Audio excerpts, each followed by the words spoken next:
mooy cohésion sociale bi am ci Sénégal. mais est-ce que tey jii cohésion sociale boobu ak exception sénégalaise boobu nekkuñu di ko menacer bu ñu xoolee par exemple ay journalistes. wala sax ay personnalités bu ñu amee yenn kaddu yi rek ci place publique bi dañuy commencer di jot ay menaces. dañu mel ne dañuy organiser sax ay représailles contre ñoom bu ci mujj mooy xale bu jigéen bi nga xamante ni. journaliste la fële ca 2STV. mi ngi mel ni démb bu ma juumul dafa doon amal genre kaddu yooyu nee na moom depuis mu am yenn kaddu yi nga xamante ni da ko yëgti woon.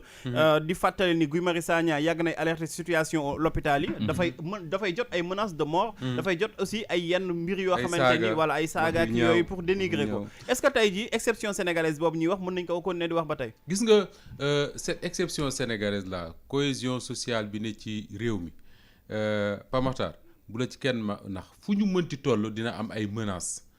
parce que vie wu doomu aadama moo mel noonu te dama wax sànq ne dafa nekk loo xam ne dafa dem ba bokk ci ñun ba dañ ko banaliser donc ñun li koy menacer finalement ñun duñ ko sax gis xam nga wolof mooy wax ne lii bët du gis lu koy fat ñun par exemple li nga xam ne ñun moom la ñu jël def ko muy lu banal yeneen réew yi bëggoon koo jot mënuñu koo jot ñun dañuy dem ba dootuñu mesurer valeur am te nag yàlla nañ ci yàlla musal mais bis bu ñu demoon ba ñàkk ko la ñuy soog a xam ne ñun li ñu amoon lu rëy la gis nga Serigne Abdou Lahat Mbacké Gaynde Fatma dama ko seetaan démb ci Walf TV ma koy ziar baax muy wax ne réew mi nii cohésion bi mu am stabilité bi mu am ku mel ne Serigne Babacar Sy ak Serigne Fallou Mbacké joué nañ ci rôle bu mag a mag pourquoi parce que époque bi ñu fi nekkoon ñoom Sénégal ki ko jiite woon chrétienne la ñoom xam gu ñu xamoon réewum Sénégal xam gu ñu xamoon jàmm ji war a dox ci les différentes communautés du Sénégal xëy na bokkoon na ci li taxoon ñu ne ñun kët du ñu taxaw ne suñu taalibe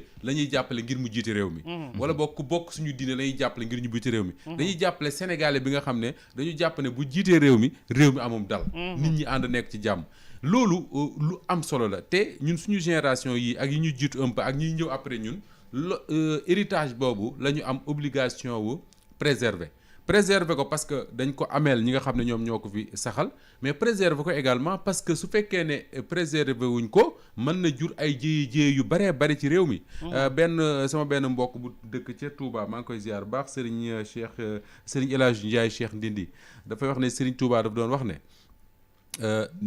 jàmm mu ne gisul lu ko gën fii gisul fa lu ko gën fa ñu jëm c'est-à-dire que fii ñu ne ci àdduna bi jàmm mooy li fi gën bu ñu demee ca yamar xiyaamit la ñuy ñaan mooy nekk ko yàlla defal léegi menaces yooyu Pa Makhtar dafa am ñaari catégorie moo di ne de toujours parfois di nga dégg ay conflits am ci diggante disons tukulóor ak séeréer Sénégal am ay relais ay bànqaas yoo xam ne ci la mën a jàpp pour di régler ces conflits là ba du jur yi mën a jur ci yenn réew yi parce que Sénégal yenn saa yi nga gis ay nag ruur defe naa noonu lañ koy waxee de dugg ci ay toolu jàmbur ba mu xaw a jur coow mais ca village ba mu amee danañ trouver ñoom ay moyens pour régler ce conflit là ba du àgg fenn fi am na ci réew Afrique yoo xam ne loolu bu fa amee ñu reyante benn di nga gis fii ci réew mi parfois nga dégg ñu ne ñii ay tijaan lañ dal ci kaw ay murit wala nga dégg ñu ne ñii ay murit lañ dal ci kaw ay tijaan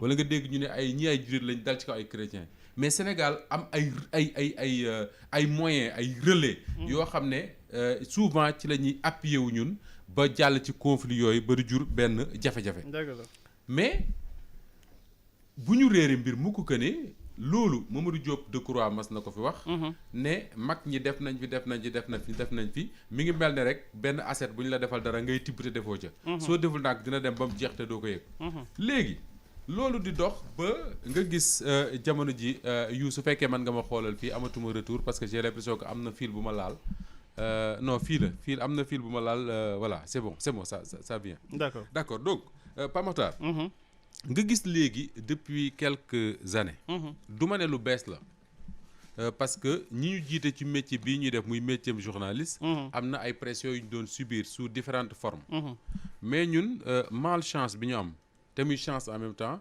mooy dañoo nekk ci époque gu li ñu tuddee réseaux sociaux mooy que fii ma toog di wax man Moustapha Diop ñi may déglu di ma seetaan am nañu possibilité wu ñoom wax liñ ci xalaat dëgg la am na sama benn mag bu baax ci métier bu bërki démb bu ma woo keroog samedi démb la woon non ginnaaw bërki démb samedi ne ma yéen ñi ne ci télé yi il faut ngeen éviter d'être coaché par les réseaux sociaux. bien sûr xam nga lan mooy coaché par les réseaux sociaux.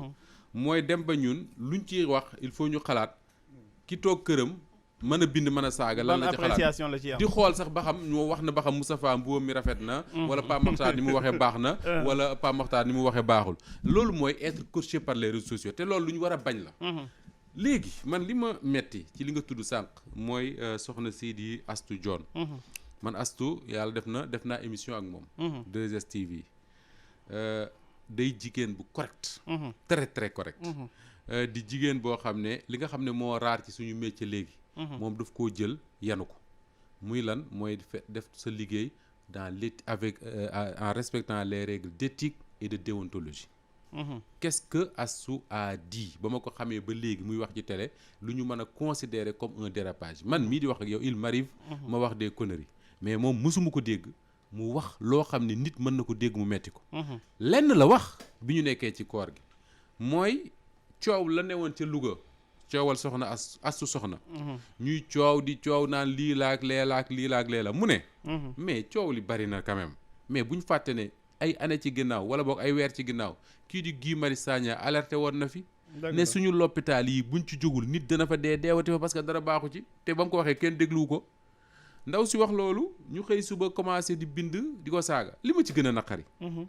mooy Pape Makhtar li xew ci réew mi tam war a dakk mooy nit ñi il suffit léegi Pape Makhtar wax baat bu leen neexul. du ñu ko tontu ci li mu wax. wala na mu ko waxee mais dañuy dugg dans sa vie privée. absolument dans sa vie intime. naan diw mooy def ak diw mooy ànd ak diw ma ne man déjà li ñu waxal Astou man dama gëm ne amul. parce que man dama ko xam dama ko déglu wax ak moom gëm naa ne li mu wax mooy dëgg. muy benn mais ñaareel bi Pape Makhtar. muy man di yow. di Assane Oustaz Assane sañu ma ko cee boole. mais ñun. Pape Makhtar. bu ñu sañee ànd ak ku ñu neex am coro bu ñu neex. ah vraiment est-ce que dafa am loi bu koy tere ci réew mi. jar naa laaj. ah. boo jaralaate. kenn lañ ci am droit rendre compte. mooy ñi am soxna seen soxna la ñuy rendre compte. bien sûr. bu dul yéen ay célibataires yi ñoom Assane ku leen neex àndal lu leen neex def amuñu kuñ ci rendre compte xam nga kan la ñuy rendre compte. yàlla suñu borom. te yàlla nag àttee guñu. dañu xaar ba àtte ñu jot. donc il faut qu'on arrête de fantasmer sur la vie des gens yi nga xam ne ñoo nekk sur les médias. c'est dans les médias c'est ay Sénégal lañ comme sénégalais yëpp am les mêmes qualités que sénégalais yëpp am les mêmes défauts que sénégalais yëpp. am droit di fréquenter milieu bu leen neex gis nga bërki dem Pape Makhtar ci loolu laay daanale. dafa am sama mbokk yu bari yu ne ci Chine États-Unis France fu ne di ma woote bi jaaxal ma lool. waaw. fekk dafa am activité bu ma nekkoon mënu woon a jël. ma commencé jël appel yi. ñu ne ma dafa am benn waay bu tudd Mola Morgan. buy def ay live ci réseaux sociaux yi. dafa am benn waay joo xam ne nee nañ moo koy informer moom.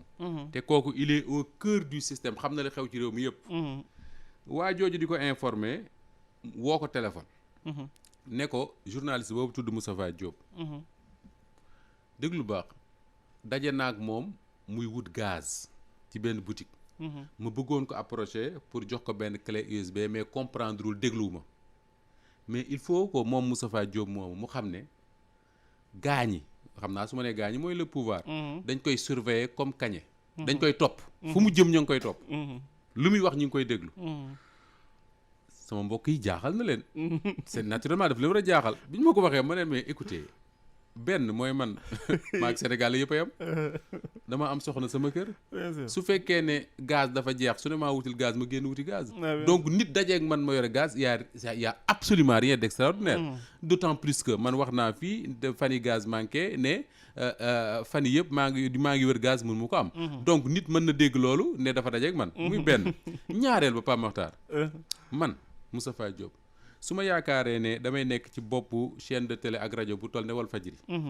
ba pare gëm ne ñi jiiti réew mi intéressé wu ma leen lu may def lijjanti wuñ ko. mais damay ndax sama bopp. mais bien sûr. su ma doon Moustapha Diop rek di liggéey leneen mbaa may def leneen intéressé wu ma kenn. mais à partir du moment où tu es à la tête d'une chaîne de télévision bu tudd Walfadjri ñëpp xam la capacité d'influence bi nga xam ne moom la Walfadjri am. mais ku ci waxuma ku ko jiite mais ku ci liggéey c'est normal que nit ñi di xam ci lan ngay def ak fooy dugg ak fooy génn. mais bien sûr. lenn nag mooy li ma mooy man yàlla mu ma bindee fi may dem kenn du ma ko sàkkal laajal DJ yu moomu fu ma bëgg a dem dama fay dem aja Oustaz Assane ñu ngi lay nuyu Oustaz di nga jël sa kii yi nag de Oustaz ñu ngi lay nuyu ñu ngi lay fay Pape Makhtar di nuyu Assane ak Moustapha jërëjëf waaw di nuyu ñu lay seetaane ci biir réew mi ak ca bitim réew di la fa déglu jërëjëf Oustaz Assane alors Assane si yow laay dellu si boo déggee Moustapha li mu wax ma Assane et Oustaz Assane waaw Assane la ak Oustaz comme nee nga ma dindi alaaji Assane bi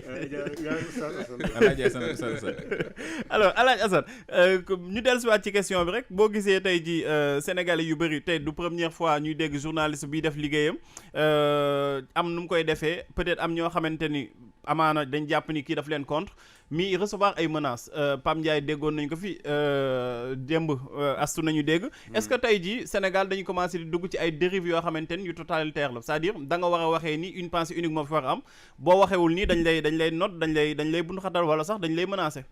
xam nga Pape Makhtar loolu daanaka dafa gën a fës jamono ji mais mi ngi raam depuis ay années dañoo nekk période boo xamante ne man dama jàpp ni surtout réseaux sociaux yi soit tu es pour ou tu es contre maanaam man nga faral wala sama ennemi nga da ngay wax li ma bëgg wala ma dal sa kaw et mënuñu dund si réew mu mel noonu sànq Moustapha tudd na cohésion sociale boobu certes branche yu bëri la fu nekk ak li nga xamante ni noonu lañ fay defee ngir bañ faa dem mais menace bi nga xamante ni mi ngi peser ci cas précis bi Astou Dione yemul si Astou Dione tàmbalewul si Astou Dione te buñ si teewul te jug du yem si moom ëllëg Moustapha Diop lañ jëm Assane Gueye Pape Makhtar Pape Maguette Gueye Astou personnellement miinuma ko mais bi ma liiree liy xew li gars yi wax ba sànq avant ñoo dugg si studio bi rek on a discuté moi je me suis dit que man gëwuma lii parce que amuñu yenn relation yi mag moom